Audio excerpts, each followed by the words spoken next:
The Mediterranean breeze tastes of sea salt and citrus, a welcome distraction from the weight of the laptop resting on my knees. Sitting on the balcony of our honeymoon suite, I finally have the quiet space to articulate the absolute madness of the past year. Beside me, Kaylin is lounging with a vibrant cocktail, grinning like a feral cat who just swallowed a canary.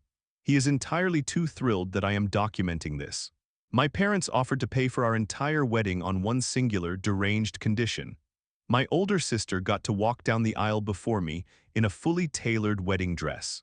What they didn't know was that while I have spent my entire life folding myself into a doormat, I was marrying a man who treats petty vengeance as a competitive sport.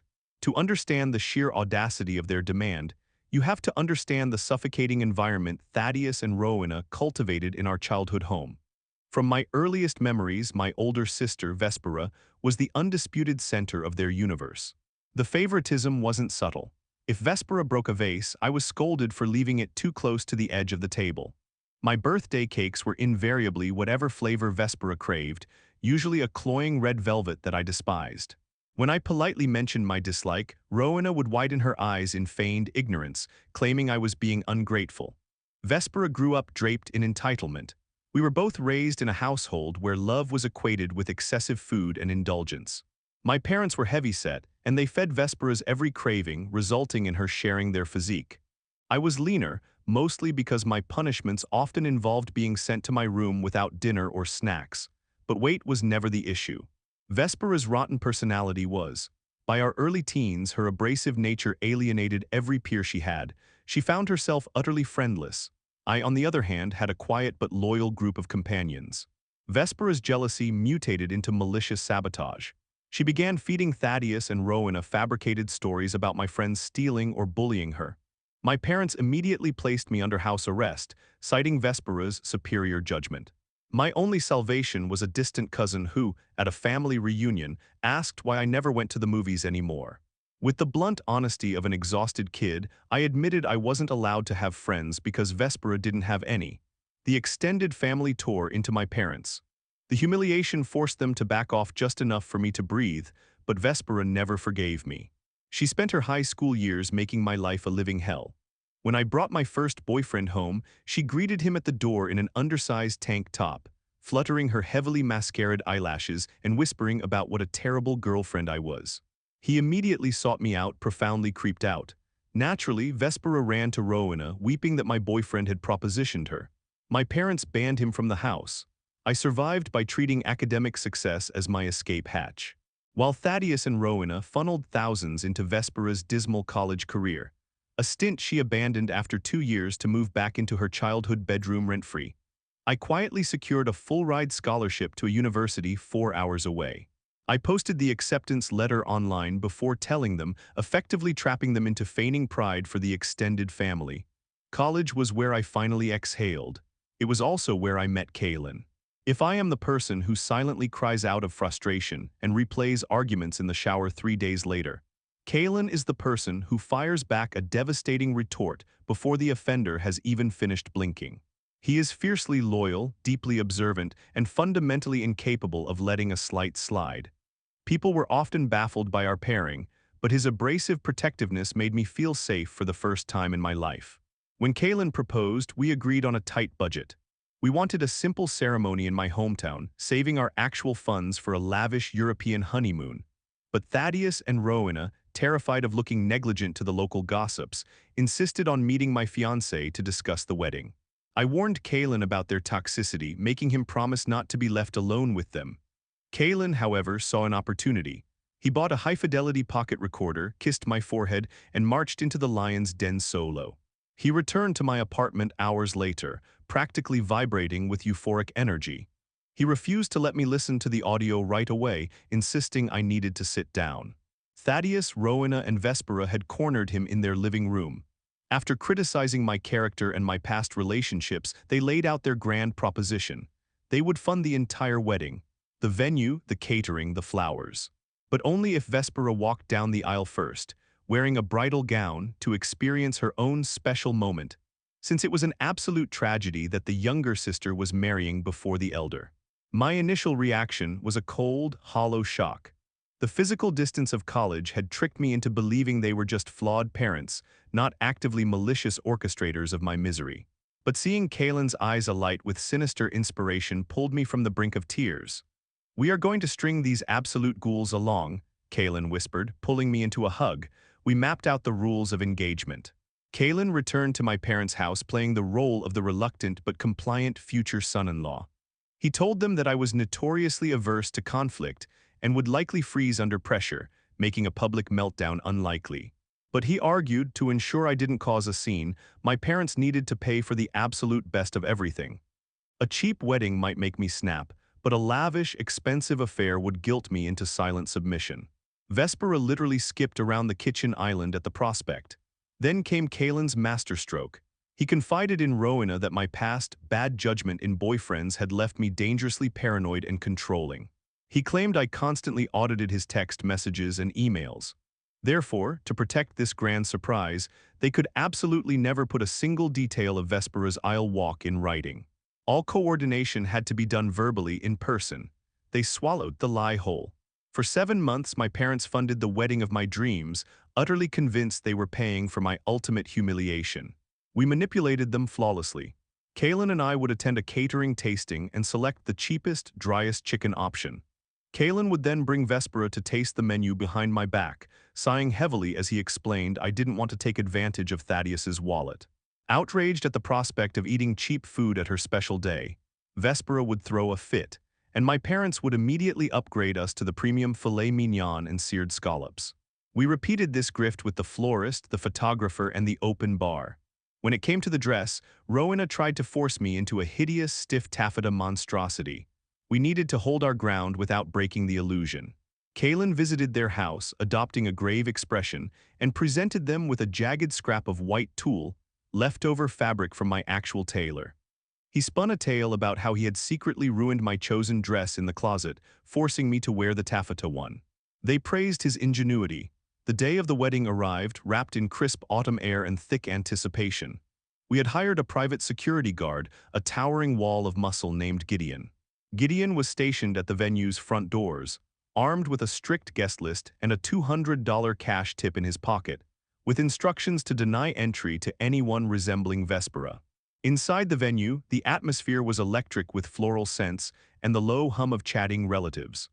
The plan my parents had formulated with Kaylin was to keep Vespera hidden until the very last second.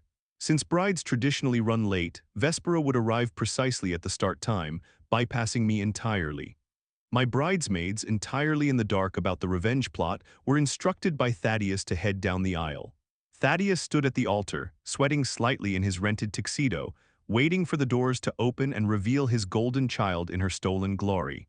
Instead, the heavy oak doors swung outward, the sweeping orchestral music swelled, and there I stood. The blood drained from Thaddeus's face so fast he looked practically translucent. He craned his neck, desperately peering into the vestibule behind me, searching for Vespera. He couldn't see the front steps from his vantage point. Just as I took my first measured step down the aisle, his cell phone buzzed violently against his ribs. He yanked it out, stared at the caller ID, and panicked. Right there, in front of 150 seated guests, my father abandoned me. He muttered a frantic, breathless excuse to the priest and bolted down the side aisle toward the exit. A collective gasp echoed off the vaulted ceilings. I stood frozen, allowing a very genuine, very painful tear to slip down my cheek. A friend of Kaylin's named Nix, who was entirely in on the plot and lived for theatrical drama, leaped from her seat in the third row. "What did he just say to you?" Nix yelled, her voice echoing perfectly off the stained glass. "He said," I let my voice tremble, pitching it loud enough for the first 5 rows to catch. "He said it wasn't supposed to be me." Bedlam erupted. Nix dramatically hiked up her silk dress and sprinted toward the doors, yelling that she was going to find out what was happening.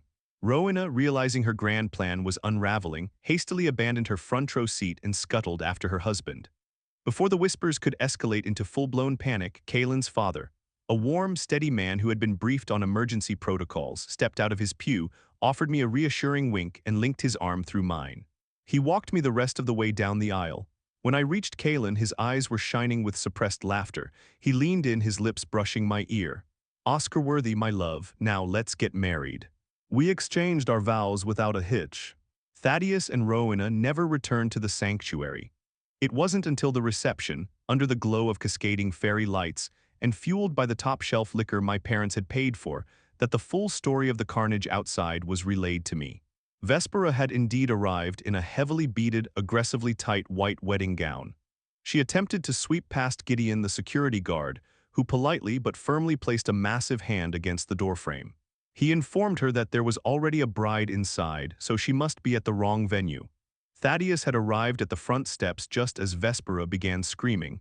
He threatened Gideon with the police. Gideon calmly offered to dial them himself, stating he was executing the strict orders of the groom. Realizing law enforcement would only finalize their humiliation, Thaddeus tried to physically shove his way past, but Gideon didn't budge an inch. Then Nix burst through the doors, followed by a swarm of nosy aunts and uncles. Nix took one look at Vespera in her bridal gown and unleashed a verbal lashing that left my extended family speechless. Cornered, sweating, and exposed, my parents played their only remaining card. They screamed that Kalen had approved the entire thing. Kalen was summoned to the lobby. He strolled out, took one look at Vespera weeping on the concrete in a puddle of white satin, and arranged his face into a mask of pure, unadulterated disgust. "Gaslight gatekeep girl boss," Kalen had joked to me later, and he delivered. "What in God's name are you wearing?" Kalen demanded, his voice ringing with authoritative disbelief. Rowena hysterically insisted that they had an agreement. Kalen crossed his arms, looking around at the gathered relatives. "An agreement to let my sister-in-law crash my wife's wedding in a bridal gown? Are you clinically insane?" Thaddeus demanded Kalen admit the truth.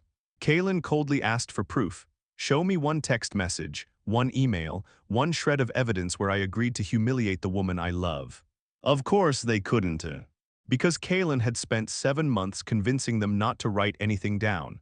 The extended family, already holding decades of resentment toward my parents' blatant favoritism, descended on them like vultures. Aunts who had watched me eat red velvet cake in silent misery for years finally let loose. Vespera collapsed onto the pavement, kicking her heels against the concrete like a toddler denied a toy in a supermarket. Thaddeus turned a concerning shade of magenta. Kalen delivered a final, scathing dressing down about their abysmal parenting, turned on his heel, and returned to the party. My parents and Vespera were eventually escorted off the premises by a furious coalition of my uncles. We spent the rest of the evening dining on premium filet mignon, dancing under expensive floral arrangements, and celebrating a victory that felt as rich and satisfying as the chocolate cake we cut at midnight. The morning of our flight to Europe, my phone lit up with a barrage of unhinged text messages from Vespera. She called Kalen a two-faced snake, blamed me for her public crucifixion, and aggressively predicted that Kalen would eventually cheat on me, possibly with her. Kalen calmly took my phone. He screenshotted Vespera's deranged paragraphs. He screenshotted the missed calls from Thaddeus and Rowena. He then compiled them all into a single devastating message and dropped it directly into the massive extended family group chat. He added a polite, desperately concerned caption. "Family, Odelia and I are trying to enjoy our honeymoon, but Thaddeus, Rowena, and Vespera are relentlessly harassing us after their bizarre stunt at the venue. Please do not share our hotel locations with them, as Vespera is now making deeply uncomfortable implications about joining us. We just want peace." The chat exploded. Within minutes, my older cousins assured Kalen they would handle it. We haven't heard a single peep from them since. Sometimes, standing up for yourself doesn't mean matching someone's volume. Sometimes, it means letting the people who continually try to dig your grave exhaust themselves until they inevitably fall into it. We chose our own family that day, a family built on mutual respect, fierce loyalty, and the shared understanding that toxic bloodlines do not dictate your worth. If you find yourself constantly shrinking to make room for someone else's ego, stop. Let them take up all the space they want, right up until they isolate themselves on an island of their own making. If this story brought you a fraction of the catharsis it brought us to execute, make sure to hit the subscribe button, leave a like, and share your own stories of breaking free from toxic family dynamics in the comments below. Stay strong, protect your peace, and never let anyone wear white to your wedding.